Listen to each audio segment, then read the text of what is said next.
Bonjour à tous, bienvenue à ce webinaire sur le thème de l'investissement immobilier au Canada. Merci de votre participation. Alors, je suis Gaëlle Drier, je suis responsable commerciale au sein du cabinet Altitude International Realty. Et c'est moi qui vais vous parler aujourd'hui de ce marché que le cabinet a ouvert en 2016. Donc, on a souhaité en parler en ligne pour ceux qui n'ont pas eu la chance de venir à nos événements sur ce thème dans nos bureaux. C'est un marché, pour contextualiser, qu'on a souhaité ouvrir pour étoffer notre gamme de produits immobiliers. On présentait les États-Unis exclusivement depuis 5 ans et on a souhaité lancer ce marché pour différentes raisons qui le rendent attractif pour les investisseurs français dont on va parler pendant cette présentation. Si vous avez des questions pendant ma présentation, sachez qu'une partie de l'équipe est en ligne sur le chat en direct, donc n'hésitez pas à les poser sur l'interface qui est à droite de votre écran. Dans le cas de questions sur des projets précis, on vous invitera plutôt à prendre rendez-vous avec nous à l'issue de la présentation. On vous communiquera les coordonnées mail et téléphone pour nous contacter directement après cette présentation. Donc, je vais maintenant partager la présentation PowerPoint qu'on a préparée sur ce thème, qui devrait donc bientôt apparaître sur vos écrans.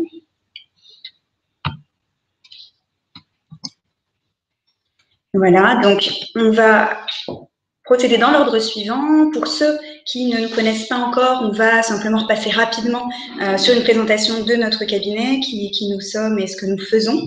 En deuxième intention, on va revenir du coup sur les raisons qui rendent le marché canadien attractif pour les investisseurs français. On va ensuite passer sur la fiscalité franco-canadienne, qui est évidemment un fondamental quand on se positionne en tant qu'investisseur sur un nouveau marché. On parlera du financement, c'est une des raisons principales pour lesquelles on a souhaité ouvrir ce marché. Il est possible, en tant que non-résident, de se faire financer au Canada pour un investissement immobilier. Donc, on va parler un petit peu des conditions dans cette quatrième partie. On passera ensuite sur les frais juridiques et comptables qui sont à anticiper dans ce type d'investissement par souci de transparence. C'est très important chez nous, Altitude Realty, d'être transparent sur tous les frais à anticiper. On passera également sur les règles locatives, pour ceux qui envisagent de faire du locatif avec cet investissement canadien. Et enfin, pour rendre les choses concrètes, on vous présentera deux offres sur les deux villes sur lesquelles on est présent aujourd'hui, qui sont donc Montréal et Québec. Deux offres immobilières de produits disponibles pour ceux qui réellement se projettent dans un investissement. Ça rendra les choses concrètes. Donc, présentation du cabinet Altitude Realty. Notre cabinet existe maintenant depuis 2011, donc on a fêté nos 5 ans cet été. On est reconnu pour notre expertise globale sur à la fois le type de produit qu'il faut viser pour investir, mais aussi notre accompagnement sur le processus d'achat. C'est quelque chose qu'on met pas mal en avant dans notre accompagnement. On a une gamme de produits qui est relativement variée, puisqu'on propose donc sur deux pays maintenant, les États-Unis et le Canada, de l'investissement locatif, mais aussi des résidences secondaires et enfin des club deals. Donc, ce qu'on entend par là, c'est des projets d'investissement de type collectif, entre guillemets. Et puis, pour vous donner un ordre d'idée du volume, on est aujourd'hui un peu plus de 250 transactions réalisées avec des investisseurs français. On a une présence qui se déploie sur 12 villes entre le Canada et les États-Unis. Et nous sommes implantés avec 3 bureaux, un à Paris, dont je vous parle aujourd'hui, un à Miami en Floride et un à New York. Pour synthétiser un petit peu notre mode de fonctionnement, encore une fois pour ceux qui ne nous connaissent pas, vous avez ici un petit schéma qui explique comment nous fonctionnons.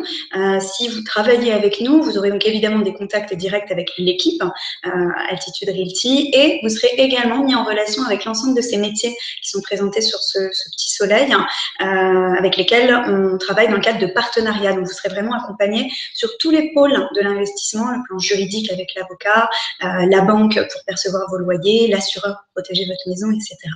Donc voilà, c'était une petite présentation rapide de comment on travaille au sein du cabinet. On va maintenant passer au vif du sujet, à savoir le marché canadien, puisque c'est ce qui nous intéresse aujourd'hui. Donc on commence par une petite slide de présentation générale de plusieurs indicateurs positifs qui font que ce marché présente de belles opportunités aujourd'hui. Ce qu'on va mettre en avant, c'est donc un PIB en croissance, donc signe de la bonne santé économique du pays. la possibilité d'accéder au financement local, donc quelque chose dont on parlera un peu plus en détail dans une seconde partie, l'attractivité du taux de change, c'est vraiment en second après la possibilité de se faire financer, une des deuxièmes raisons pour lesquelles on a souhaité se positionner maintenant sur ce marché. On est aujourd'hui à 1 euro égale 1,46 $, donc en tant qu'investisseur français en euros, vous avez réellement un pouvoir d'achat très intéressant sur cette devise. Et également, un chiffre important, on est sur un marché immobilier qui est en hausse depuis 60 ans, avec une moyenne de 5% par an, donc ce qui laisse présager, si la courbe se maintient, de belles perspectives de revalorisation aussi pour les investisseurs que vous serez peut-être, on espère, après cette présentation. À droite, un petit graphique qui vous permet de constater la hausse des prix qu'il y a pu avoir entre 2014 et 2015, qui est très encourageante sur les différentes villes qui sont représentées. Et c'est aussi un graphique qui met en exergue la différence entre les prix des villes de Vancouver, Toronto, par exemple, qui sont du côté anglophone, versus les prix de Montréal et Québec sur lesquels nous sommes présents, nous. Et on a donc souhaité, nous, se positionner sur Montréal et Québec, puisque vous voyez que les prix sont aujourd'hui encore très attractifs comparativement à une hausse fulgurante des prix qu'il y a eu du côté du Canada anglophone, notamment en raison des investissements chinois qui ont été vraiment très fortement représentés sur cette dernière décennie. Donc, on mise sur à peu près le même type d'évolution du marché sur Montréal et Québec, avec quelques années de retard, et tant mieux pour nous et pour vous. On va donc parler de deux villes, Montréal et Québec, pendant cette présentation. Donc, pour zoomer un petit peu plus sur la ville de Montréal, on a souhaité insister sur un chiffre qui est très encourageant sur cette ville. Ce sont les nombres d'emplois en place et créés par année, qui sont donc représentés avec 2003 à 2017 sur cette petite courbe. Et évidemment, si vous positionnez en tant qu'investisseur pour du locatif, le fait que les locataires potentiels soient a priori actifs dans la ville, c'est très important. Il y a une croissance du nombre d'emplois qui est prévue pour 2016-2017 sur Montréal, qui sera a priori de plus 1%. Donc évidemment, création d'emplois égale une nouvelle personne installée dans la ville, donc nouvelle demande de logement, donc ce qui sera très bon pour l'investisseur qui fait du locatif, et un taux de chômage qui est en baisse, qui a priori continuera, d'après les statistiques, de diminuer, ce qui permettrait de terminer l'année 2016-2017 autour de 7,8. Pour synthétiser sur Montréal, et notamment sur le plan immobilier, ce qui va être intéressant, premièrement, en titre, on est sur un marché d'acheteurs, c'est-à-dire qu'on a plus d'acheteurs que de biens à vendre. Donc ça, c'est un premier signe de bonne santé d'un marché immobilier.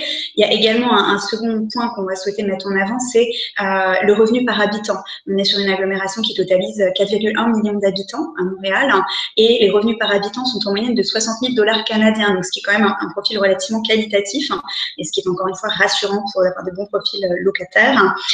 Des prix qui restent accessibles, avec en moyenne sur les condos, donc sur les appartements, 283 000 $ de prix d'acquisition, ce qui est vraiment un prix relativement accessible pour la plupart des personnes sur le plan local et investisseurs que vous serez potentiellement.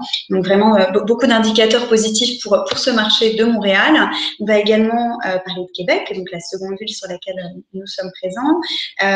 C'est un petit peu moins connu que Montréal, notamment pour les Français souvent qui ont beaucoup visité Montréal, un peu moins Québec, mais c'est une ville qui est au moins aussi attractive sur le plan immobilier que Montréal.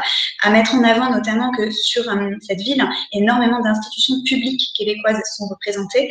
On a 48% des emplois de la fonction publique qui sont centralisés sur la ville de Québec. Donc ça, ce sont évidemment des locataires idéaux pour vos futurs produits. On a un taux de chômage qui est seulement de 4,9 sur la ville de Québec, encore une fois un très bon indicateur.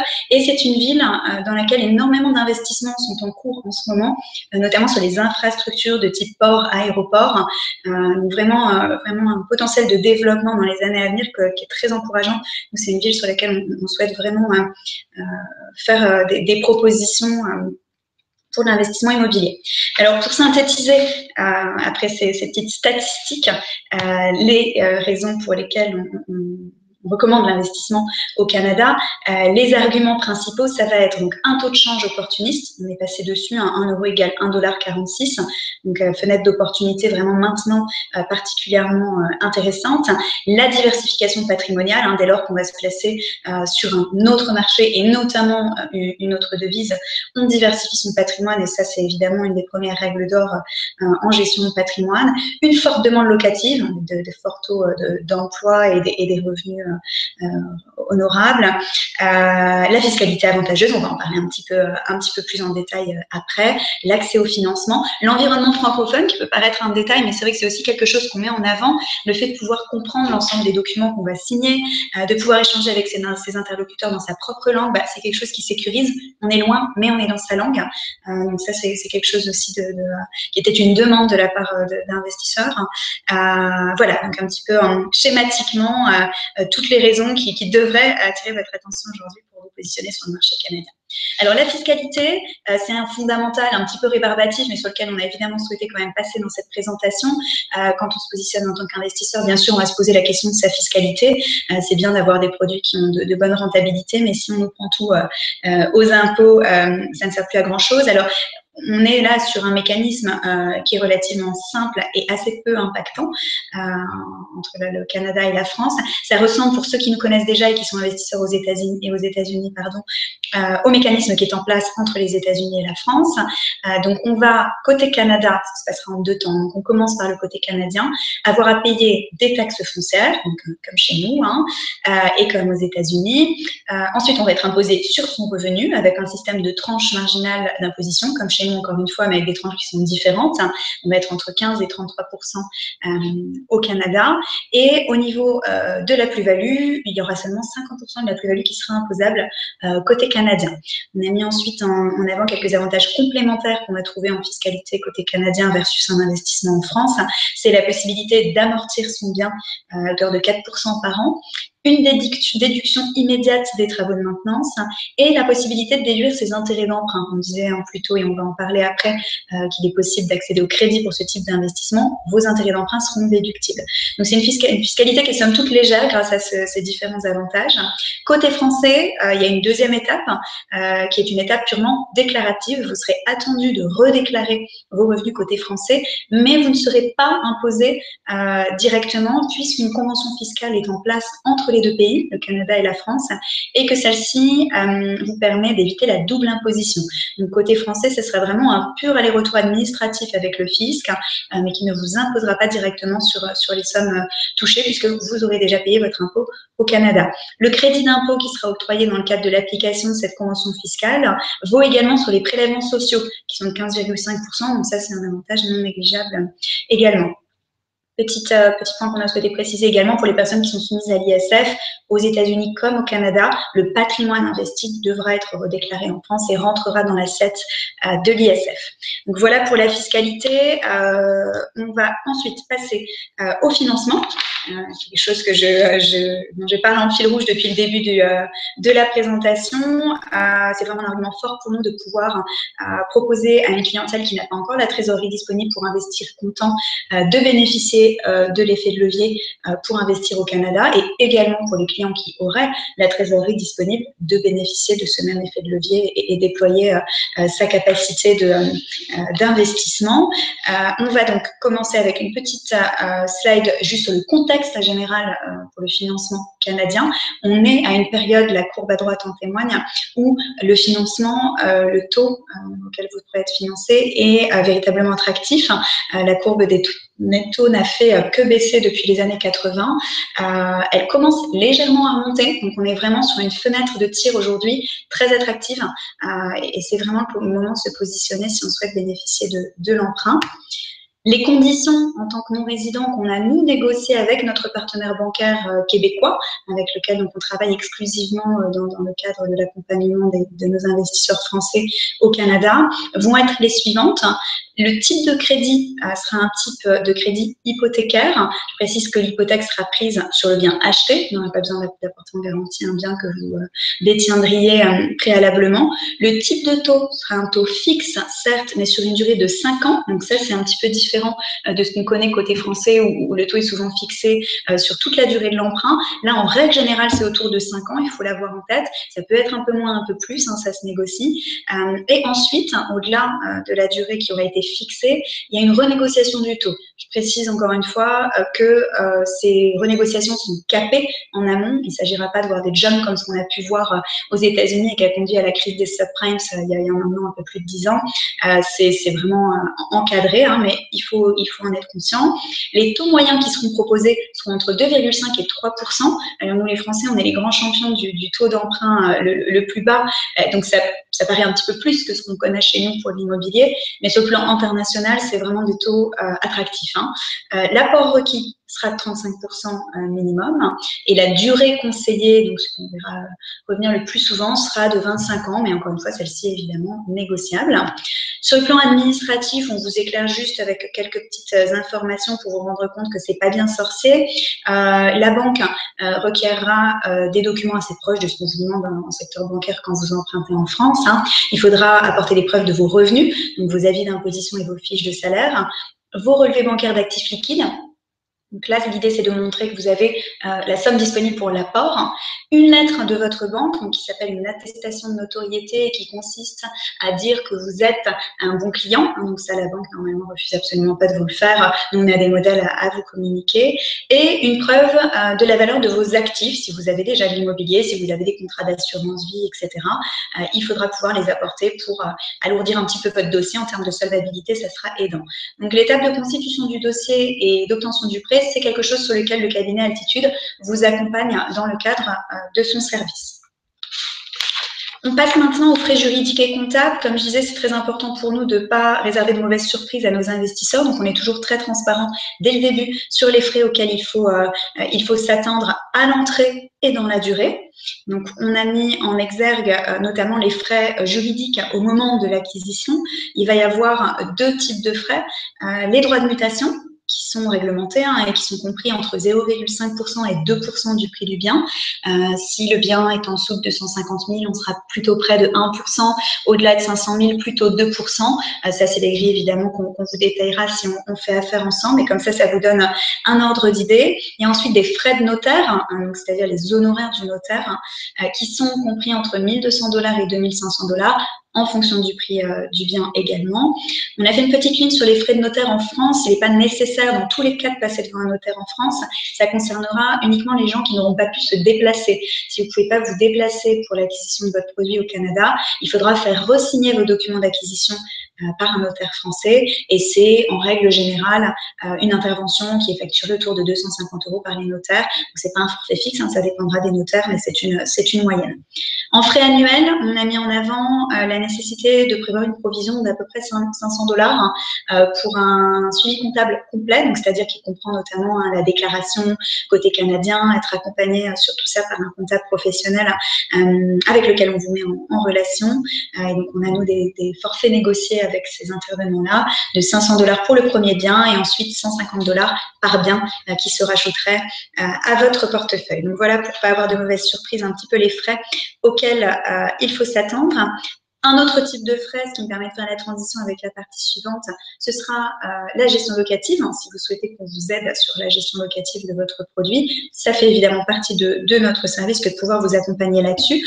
En règle générale, il faut savoir que les gestionnaires vont prélever à peu près 5% des loyers collectés. Donc, c'est le coût annuel sur les loyers collectés qu'il faudra anticiper.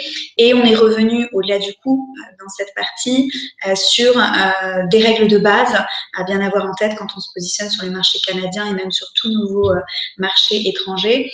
On a mis en avant donc les pièges à éviter. La première chose sur le marché canadien dont il faudra s'assurer, c'est de bien se positionner sur un bien qui sera en copropriété divise et non pas en indivision. Donc, c'est un peu la même différence que celle qu'on fait pour ceux qui nous connaissent sur les États-Unis entre les coops et les condos. L'utilité de se positionner sur du condo ou de la copropriété divise, comme ils diront au Canada, c'est d'avoir les pleins pouvoirs sur ce que vous souhaitez faire de votre bien, donc en termes de travaux, de mise en location, etc. Si vous êtes en indivision ou en coop, il faudra toujours avoir l'approbation de ce qu'ils appellent le board, donc le conseil d'administration de l'immeuble, et ce qui peut être un petit peu un petit peu compliqué parfois. Donc ça, c'est évidemment des étapes dont on prend soin, nous, quand on vous accompagne dans votre projet.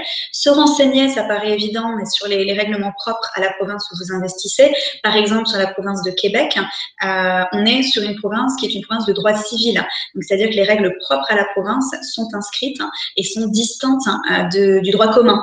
Pas le droit commun qui va s'appliquer, mais bien les règles de droit civil de la province de Québec. Donc ça, encore une fois, c'est des choses que nous, on connaît parfaitement et sur lesquelles on pourra vous éclairer si vous travaillez avec nous. Petit point général sur le bail au Québec, à savoir que le bail est en règle générale de 12 mois là-bas, mais qu'il peut très facilement être prolongé à la demande du locataire, ce qui n'est vraiment pas rare, notamment sur les profils de fonctionnaires dont on parlait tout à l'heure pour la ville de Québec. Ce sont des gens qui vont, nous pratiquent très régulièrement, demander moi, je vais rester pour une mission X années sur la ville. Je veux un bail de 3 à 4 ans, ça se voit très souvent. Et en termes de type de bail, on est sur un bail officiel qui est émis par la Régie du logement de Québec, qui est obligatoire, donc pas d'entourloupe possible, si je puis dire, sur ce sujet-là, puisque le bail est un bail type encadré par la Régie de la province. On passe à la présentation de produits, un petit peu le nerf de la guerre ici. L'idée, c'est pour les personnes qui souhaitent aujourd'hui vraiment se projeter dans un investissement dans la ville de Québec ou de Montréal, de vous présenter des offres qui sont de vraies offres disponibles sur notre site internet en ce moment même, et que vous puissiez un petit peu vous rendre compte de ce à quoi vous pourriez accéder. On va commencer par la présentation d'un produit qu'on commercialise en ce moment sur la ville de Québec, qui est disponible dans un programme neuf. Donc pour ceux qui souhaitent le retrouver sur notre site internet, il s'agit de la référence QBC 0005. Donc on est sur un produit qui a un prix d'acquisition, c'est un petit peu petit, je ne sais pas si vous arrivez à voir les chiffres sur votre écran, un prix d'acquisition de 350 000 $ canadiens. C'est un appartement qui se trouve dans le quartier de Sainte-Foy, qui est donc le quartier qui longe le fleuve Saint-Laurent dans la ville de Québec. C'est un produit qui vous permettra d'atteindre une rentabilité annuelle de 4,2% net de toute charge. Ce sont les charges qu'on décrit dans le cash flow, qui est peut-être un petit peu petit en chiffres. C'est pour ça que je vous invite peut-être à reconsulter ces fiches sur notre site internet. Donc 350 000 $ d'investissement et 4,2 de rentabilité. Sur ce type de produit, pour ceux qui souhaiteraient se positionner avec un financement, sachez que ça représente un apport de 35% qui serait autour de 122 000 $ canadiens, soit un petit peu moins de 84 000 €. Donc, une trésorerie disponible de 84 000 € vous permet aujourd'hui de vous positionner sur un bien de ce type à 350 000 $. Et on est véritablement sur des programmes qui offrent d'excellentes prestations. On aime beaucoup nous mettre en avant des programmes neufs, notamment sur la ville de Québec, parce qu'on est sur des produits dont on estime que la revalorisation dans la durée est a vraiment un fort potentiel. Des types de prestations comme ce qu'on voit dans ces programmes neufs à ces prix-là, 350 000 $, c'est vraiment très attractif. Pour vous donner un exemple du type de prestation et du jusqu'au boutisme du soin qui est apporté, notamment sur les parkings, qui est un sujet très important pour les Canadiens, puisqu'on est sur une région où il neige plusieurs mois de l'année. Sur les programmes neufs, on est quasiment systématiquement sur du parking souterrain qui va même mettre à disposition des stations de lavage pour les véhicules des propriétaires et des locataires. Donc, c'est vraiment du haut de gamme. On est là sur un programme qui a également une salle de sport et une piscine mise à disposition de l'ensemble des résidents au dernier étage. Donc, vraiment des beaux produits avec de belles prestations accessibles avec un apport d'environ 84 000 €. On va passer à une présentation de produits tout à fait différents sur Montréal. On souhaitait vous présenter des choses qui se ressemblent pas nécessairement. Là, on vous présente un produit qui est un appartement ancien qui se situe dans le quartier du Vieux-Montréal, juste en dessous du Mont-Royal. Donc, c'est un quartier dans lequel il y aura une très forte demande locative. C'est un produit qui est également disponible sur notre site pour ceux qui souhaitent reconsulter la fiche en ligne. C'est la référence MTL 0015. C'est un produit qui est sensiblement sur la même fourchette de prix que le précédent, 365 000 $. Un apport pour faire le même ratio qui représenterait à peu près 87 000 €. 127 000 $ canadiens, 87 000 €, avec une rentabilité estimée de 4,6%. Encore une fois, toute charge déduite. Donc, je me répète, c'est un petit peu petit, mais n'hésitez pas à aller vraiment consulter les chiffres sur notre site internet. Vous avez vraiment une liste exhaustive des chiffres à prendre en compte en termes de dépenses chaque année. Donc, pour ceux qui n'arriveraient pas à lire, là, pour vous donner un ordre d'idée, en frais de gestion, on serait à 1 200 $ canadiens annuels. En assurance, on serait autour de 800 $ pour cet appartement. Et en taxes foncières, on serait autour de 3 500 $. Également, prendre en compte des frais de copropriété ici, puisqu'on est, dans un appartement. Et on serait en frais de copropriété à 1 692 $ annuels. Voilà, vous ayez un petit peu les chiffres et les dépenses en tête pour ce type de produit. On arrive à la fin de notre présentation. Le but était de la faire tenir en 30 minutes. Je crois qu'on est plus ou moins arrivé. Un dernier petit point sur lequel on souhaitait passer. Nous organisons, Altitude Realty organise entre le 15 et le 20 septembre son premier voyage investisseur au Canada. On est à notre quatrième voyage du type. Les 3 précédents se déroulaient sur les États-Unis. On a donc 3 fois accompagné des groupes d'investisseurs avec nous aux États-Unis pour rencontrer nos partenaires, visiter des produits et découvrir les villes qui les intéressaient. C'est vraiment ce qu'on souhaite faire au Canada au mois de septembre. Il reste encore des places disponibles, donc n'hésitez pas soit à aller sur notre rubrique événements sur notre site internet et à vous inscrire, soit à nous contacter directement aux coordonnées que je vais vous donner dans quelques instants pour pouvoir échanger sur les conditions d'inscription avant de potentiellement vous désigner en tant que participant.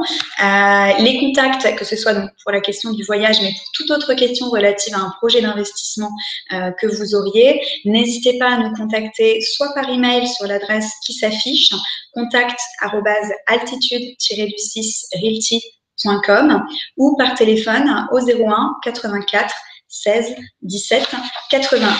On vous remercie énormément de votre attention pour ce webinaire. On espère que vous avez trouvé les réponses à vos questions.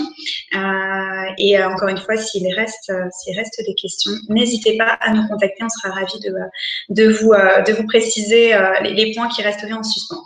Merci, à bientôt. Au revoir.